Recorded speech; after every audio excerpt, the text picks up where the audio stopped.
Hello, welcome to Bengal study hub. তো আজকে important topic নিয়ে ডিসকাস করব, ডেজার্ট লোকাস্ট, যেটা অনেক নিউজে আছে এখন, যেটাকে আমরা পঙ্গপাল বলছি, তাই নয়?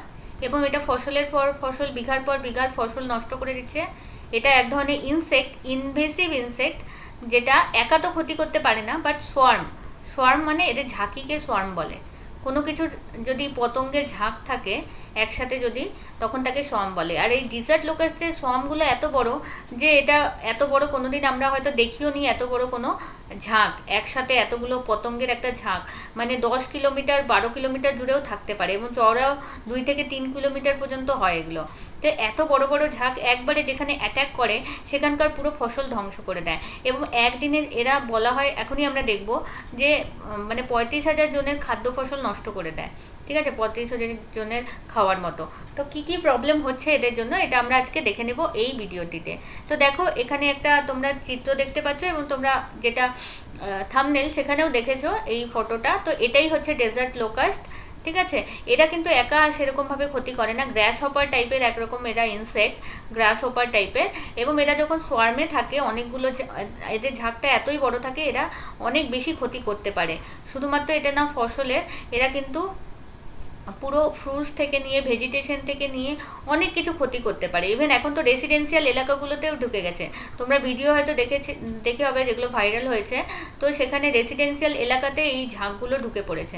তো সেজন্য অনেক প্রকারের ক্ষতি কিন্তু দেখা দিচ্ছে। তো আমরা প্রথমে উইকিপিডিয়া থেকে দেখে নেব। তো দেখো, উইকিপিডিয়া আমি ডাইরেক্টলি এখানে খুলিনি, এখানে আমি স্ক্রিনশট নিয়ে উইকিপিডিয়া থেকে ডিসকাস করছি, কারণ উইকিপিডিয়াতে খুব ছোট দেখাতো, তার জন্য আমাকে এটা করতে হয়েছে। তো দেখো, ডেজার্ট লোকাস্ট, ডেজার্ট লোকাস্ট যা হচ্ছে একটা স্পিসিস অফ লোকাস্ট, লোকাস্টের এক টাইপের স্পিসিস। এবং ডেজার্ট লোকাস্ট যেহেতু, এদের বেশিরভাগ ক্ষেত্রে এদের ব্রিডিংটা এই সেমি অ্যারিড, অ্যারিড এরিয়া, মানে শুষ্ক এলাকাগুলোতে, সেমি শুষ্ক এলাকাগুলোতে, রাজস্থান সাইডে দেখবে বেশি এরা বেশি দেখা যায়। ঠিক আছে, ডেজার্ট এলাকায়, এই জন্য নামই আছে এদের ডেজার্ট লোকাস্ট। এবং রেন, যখন হেভি রেন হয় এসব জায়গায়, এবং কিছু যখন ভেজিটেশন হয়, মানে পাতা টাতা নতুন গজায়, তখন এগুলো খেয়ে তারা কিন্তু ব্রিডিং করতে পারে। ও তো যাই হোক, এটা হচ্ছে এক ধরনের স্পেসিস অফ লোকাস্ট। আর swarming short horn grasshopper in the family Acrididae. এই ফ্যামিলিটার নাম আমি উচ্চারণ করতে পারছি না, তোমরা দেখে নাও, এই ফ্যামিলি থেকে এরা বিলং করে। তো এখানে ফটোটা আবার এগেন ওই ফটোটাই আমি নিয়েছি। তো দেখো, উইকিপিডিয়া থেকে প্রথমে এর সম্পর্কে জেনে নেব।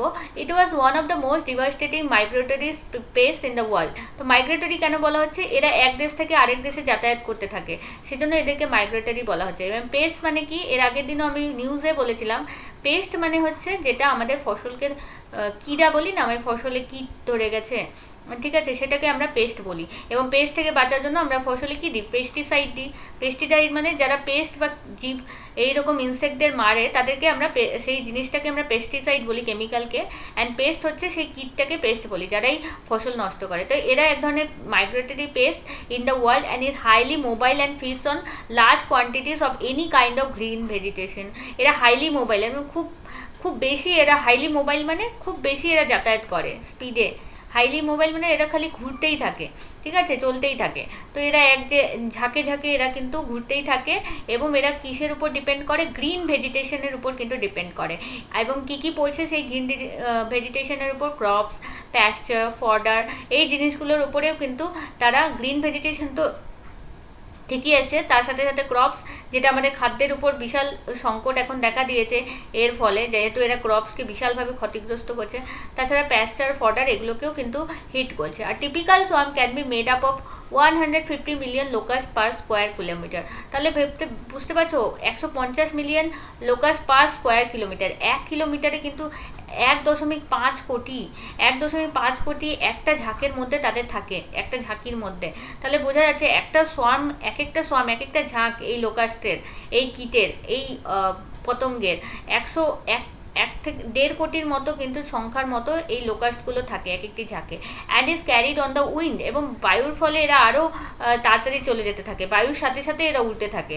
মানে নিজের ফোর্স দিয়ে তো ওড়েই, তার সাথে সাথে বায়ু যেদিকে যায় সেদিকে যদি তারা যায়, তাহলে বায়ুর সাথে সাথে এদের স্পিডটা আরও ইনক্রিজ হয়। এবং up to 100 150 kilometre in one day. তো একদিনে 150 কিলোমিটার পর্যন্ত এরা যাত্রা করতে পারে। And even a very small 1 square kilometre locust swarm can eat the same amount of food in one day as about 35,000 of people. যেরকম আমি বললাম যে এক স্কোয়ার কিলোমিটার মাত্র ছোট একটা সোয়ার্ম, যেটা সব থেকে ছোট ঝাঁক এদের, যেটা 1 কিলোমিটার বলা হচ্ছে এখানে, তাদের 1 বর্গ কিলোমিটার এলাকা জুড়ে যেই সোয়ার্মটা থাকে, তারা 35,000 পিপলের খাবার খেয়ে নিতে পারে একদিনে। তাহলে বুঝতেই পারছো যেই এটা তো সব থেকে ছোট ঝাঁকের কথা বলা হলো, তাহলে বড় বড় ঝাঁক কতজনের খাদ্যের ক্ষতি করতে পারে সেটা কিন্তু আমরা ইম্যাজিন করতে পারি না। It is an international transboundary pest, একই জিনিস লেখা হচ্ছে, হুইচ থ্রেটেন্স এগ্রিকালচার প্রোডাকশন, যেরকম ক্রপস এবং আলাদা যত কিছু আমাদের ফ্রুটস ভেজিটেবলস যা যা আছে, and livelihoods in many countries. বিশেষ করে এরা আফ্রিকা থেকে অরিজিনেট হয়, ঠিক আছে, the middle east and south western Asia. Is migratory nature and capacity for rapid population, এদের ক্যাপাসিটি আছে এরা র্যাপিডলি গ্রো করতে পারে, র্যাপিডলি নিজেদের সংখ্যা বৃদ্ধি করতে পারে, মানে ব্রিড করতে পারে, যেটাকে আমরা বলি ব্রিডিং। তারা খুব র্যাপিড ব্রিড করতে পারে, ঠিক আছে, জন্মগ্রহণ করতে পারে। And grow present major challenges for control particularly in remote semi arid areas. তো মেজর এবং present major challenges for control, এখন কন্ট্রোল করা, এদেরকে কন্ট্রোল করা এখন বড় challenge, particularly in remote semi arid area, যেগুলো খুব ভেতরের এলাকা, সেমি অ্যারিড এরিয়াগুলো, শুষ্ক অঞ্চলগুলো, which characterise much of the distribution area. Okay, next আমরা চলে যাচ্ছি, আমরা কিন্তু এখনও উইকিপিডিয়ারই দেখছি। Locust differ from গ্রাসহপার in their ability to change from a solitary living from into gregarious. Gregarious মানে যারা একসাথে যাত্রা করে তাদের গ্রিগেরিয়াস বলে। তো এরা আলাদা, অন্যান্য গ্রাসহপার থেকে একটু আলাদা, কারণ এদের অ্যাবিলিটি হচ্ছে তারা সলিটারি লিভিং থেকে গ্রিগেরিয়াস, তারা এমনি যারা গ্রাসহপার তারা একা একা ঘোরে, কিন্তু এরা কিন্তু গ্রিগেরিয়াস, এরা একসাথেই বেশিরভাগ ঘোরে। তো এরা কিন্তু এই নর্মাল গ্রাসহপার থেকে একটু আলাদা এদের ক্যারেক্টারিস্টিক। এবং হাইলি মোবাইল, যেটা আগেই বললাম, খুব যাত্রা করে এরা, খুব অনেক মানে এক্সেস পরিমাণে এরা এক জায়গা থেকে অন্য জায়গায় যাতায়াত করে। Adult swarms and hopper bands as their numbers and densities increase, তাদের নাম্বার এবং ডেন্সিটি কিন্তু বাড়তেই থাকে। Periods of low and intermediate numbers and densities, recession, outbreak and upsurges. Okay, তো periods of low and intermediate numbers and densities, recession, outbreaks and upsurges alternate with very high numbers and densities. তো এখানে যেটা বলছে, লো and intermediate numbers and ডেন্সিটিস, এরা কী করে এটাতে alternate হয়ে যায়, মানে বদলে যায় খুব তাড়াতাড়ি। ভেরি হাই নাম্বারস, খুব তাড়াতাড়ি অল্প নাম্বার থেকে এরা অনেক বেশি নাম্বারে চলে আসে, এবং অল্প ডেন্সিটি থেকে এদের ডেন্সিটি বা ঘনত্ব অনেক বেশি বেড়ে যায়। And the desert locust risk increases, এবং লোকাস ডেজার্টের যে রিস্কটা আছে, পঙ্গপালের যে রিস্কটা আছে, ইনক্রিজ হয় during plagues. Okay, and the desert locust risk increases during the 1 to 2 year continuum of favorable weather and habitats that support population increasing during upsurges and plagues. ঠিক আছে, তো এই সময় কিন্তু এদের সব থেকে বেশি রিস্ক হয়ে যায় যখন 1 থেকে 1 to 2 ইয়ার কন্টিনিউ এদের যদি ওয়েদার কন্ডিশন এদের যদি ফেভারেবল হয়। তো এদের ব্রিডিংয়ের জন্য যদি কন্ডিশনটা, এদের থাকার জন্য যদি ওয়েদার কন্ডিশন যদি সাথ দেয়, মানে এরা খুব গরমে থাকে, তো ওয়েদার যদি খুব গরম থাকে, এদের যদি পক্ষে থাকে, অনুকূলে থাকে, তাহলে কিন্তু এরা অনেক দিন পর্যন্ত থেকে যায়। And when that happens, the desert locust becomes one of the most internationally known and important insect space.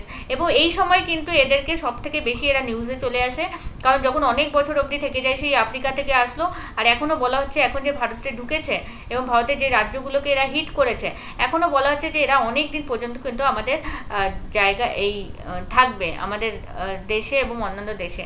And the desert locust is potentially the most dangerous of the locust species because of ability to swarms to fly rapidly across great distances.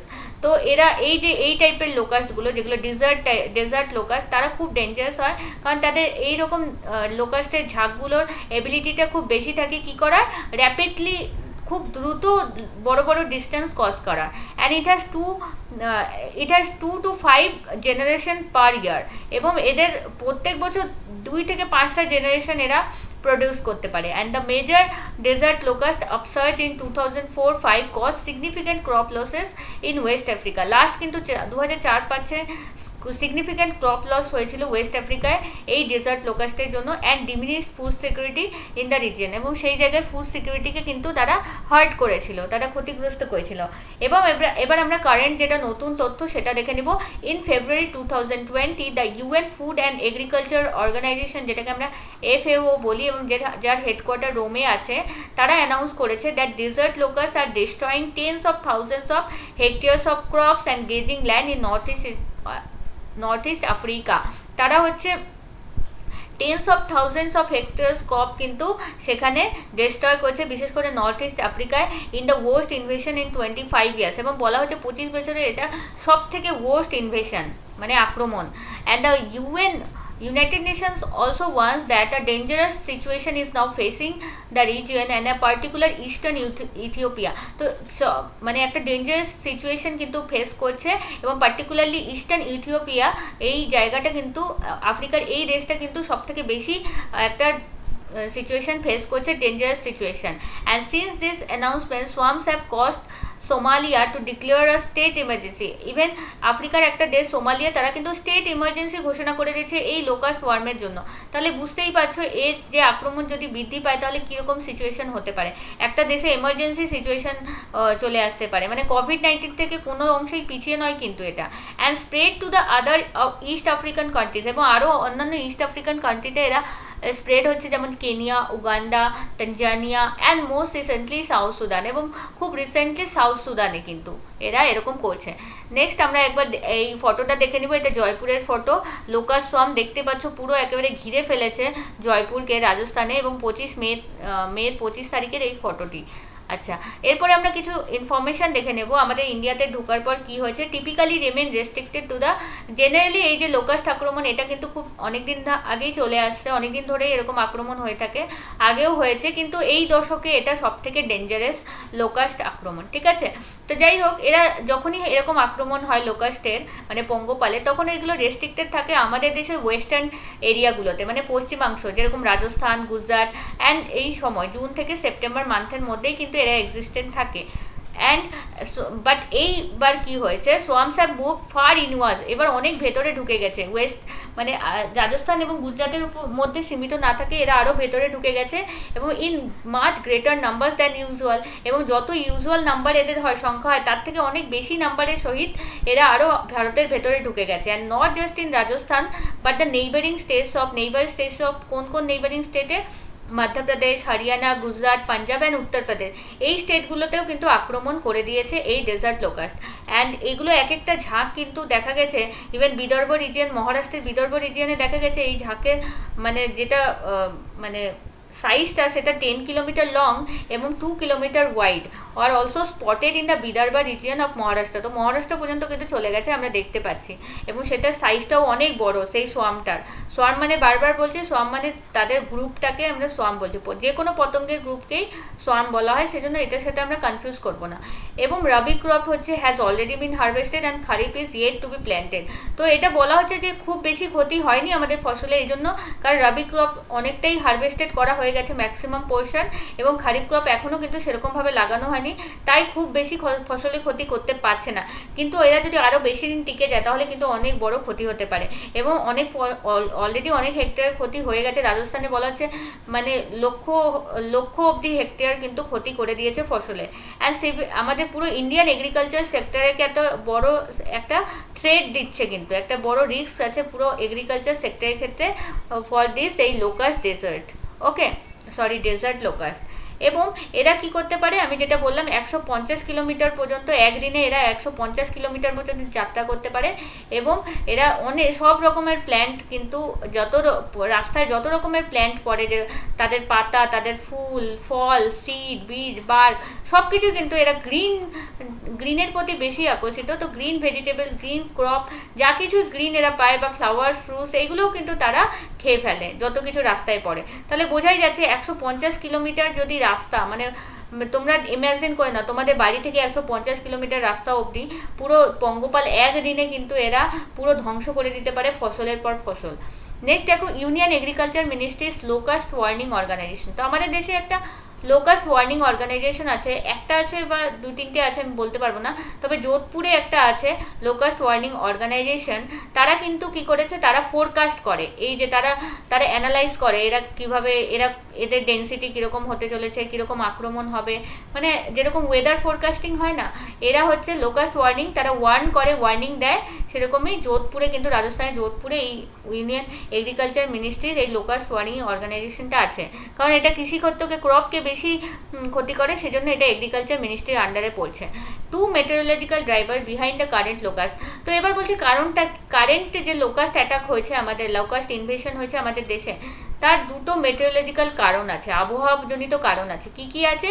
1, unseasonal heavy rains in main spring breeding tracts in March April. তো যেদিক থেকে এরা এসেছে, মানে পাকিস্তান, ঠিক আছে, মানে তারা হয়ে এসেছে আফগানিস্তান, পাকিস্তান, তো যেই রাস্তা দিয়ে তারা এসেছে, তখন তাদের বৃদ্ধির এই কারণ হলো যে এই আনসিজনাল হেভি রেইনস হচ্ছে in the main spring breeding tracts in March April. তো মার্চ এপ্রিলে অনেক হেভি রেন দেখা দিয়েছে, যেটা তাদের ব্রিডিংকে কিন্তু ইনক্রিজ করছে, কারণ তারা ইমম্যাচিওর অবস্থায় ভারতে ঢুকেছে, এবং তাদের যখন মার্চ এপ্রিল মাসে যখন এত হেভি রেন হচ্ছে, তাদের ব্রিডিংকে এরা আরও ইনক্রিজ করছে। And 2 strong westerly winds. তো ওয়েস্টার্লি উইন্ডস যেটা আছে, সেটাও কিন্তু তাদেরকে আরও বেশি করে গতি দিচ্ছে তাদের এই ভারতে ঢোকার ক্ষেত্রে, ঠিক আছে। তো এই দুটো মেটেরোলজিক্যাল কারণ আছে। Next, the United Nations food and agriculture organisation, যেটাকে আমরা FAO বলছি, যার হেডকোয়ার্টার একটু আগেই বললাম কি হবে বলো তোমরা, ইয়েস, রোম, ঠিক আছে, রোম। তো তারা কি বলছে, তারা ফার্দার বলেছে, কি বলেছে, several successive waves of invasion can be expected until July in Rajasthan with eastward surges across northern India as far as Bihar and Odisha. তারা ইভেন ফোরকাস্ট করেছে, FAO বলেছে এরকম অনেকগুলো সাকসেসিভ ওয়েভ আসবে, যেরকম কোভিড-19 ওয়েভ আসছে না, একবার অনেক দেশে একবার কোভিড-19 শেষ হয়ে আরেকবার সেকেন্ড ওয়েভ আসছে, সেরকমই এদের অনেকগুলো ওয়েভ এরকম লোকাস্ট আক্রমণ হতে পারে, এবং এক্সপেক্টেড আনটিল জুলাই রাজস্থান। তো জুলাই অবধি কিন্তু অনেক এরকম ধরনের এক্সপেক্ট করা যেতে পারে, এরকম ধরনের ইনভেশন, অনেকগুলো wave of invasion in Rajasthan with eastward সার্জেস।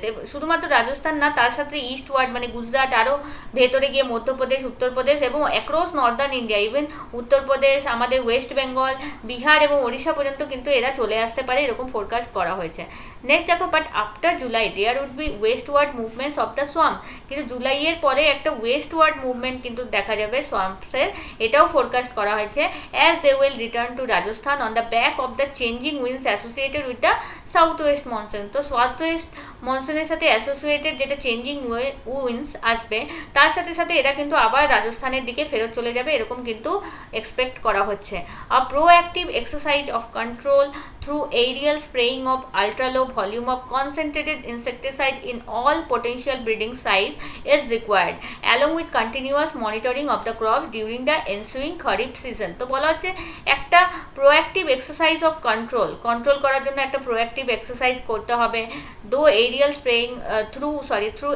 spraying of ultra low volume of concentrated insecticide. তো ইনসেকটিসাইডের স্প্রে করতে হবে ওপর থেকে আকাশ পথে, in all potential breeding size, যেখানে ব্রিডিং সাইজ তাদের যতগুলো পোটেনশিয়াল ব্রিডিং সাইজ বলে মনে হবে, সেখানে কিন্তু এই এরিয়াল স্প্রে করতে হবে ইনসেকটিসাইড, যেটা পোকা মারে তাকে ইনসেকটিসাইড বা পেস্টিসাইড এগুলো দিয়ে, along with continuous monitoring of the crops, এবং কন্টিনিউয়াস মনিটর করতে হবে crops during ensuing kharif season. তো খারিফ সিজনকে যখন, এখন আমরা কি করব, এখন খারিফ সিজনের সিডিং হবে, তাই তো, বীজ বপন হবে, খারিফ সিজন শুরু হবে।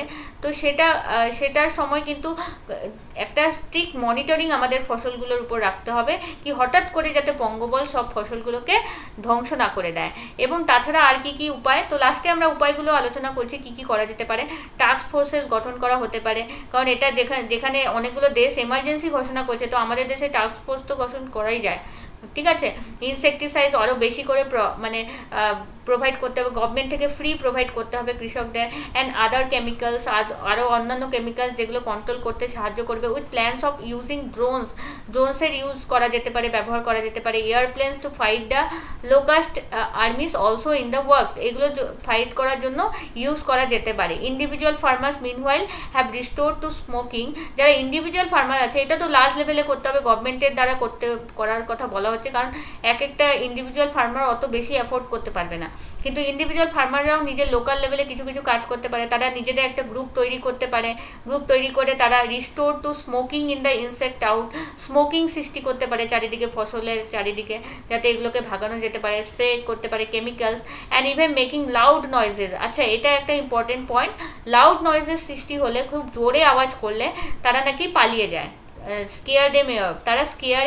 তারা স্কেয়ার হয়ে যায়, তারা ভয় পেয়ে যায় এবং তারা পালিয়ে যায়। সেজন্য অনেকখানে দেখা যাচ্ছে থালা বাজিয়ে, লাউড স্পিকার বাজিয়ে, ইভেন কি ডিজে বাজিয়েও কিন্তু শোনা গেছে যে উত্তরপ্রদেশে কয়েকটা জমিতে এই লোকাস্টের আক্রমণকে তাড়া করা হয়েছে।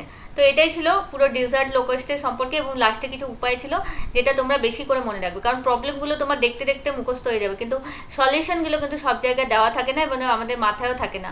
আমরা খালি প্রবলেমগুলো ভালোবাসি, সলিউশন ভালোবাসি না, তাই না? তো ওই জন্য সলিউশনগুলো মাথায় রাখবে এবং পরীক্ষায় লিখবে, ঠিক আছে? ওকে, থ্যাংক ইউ।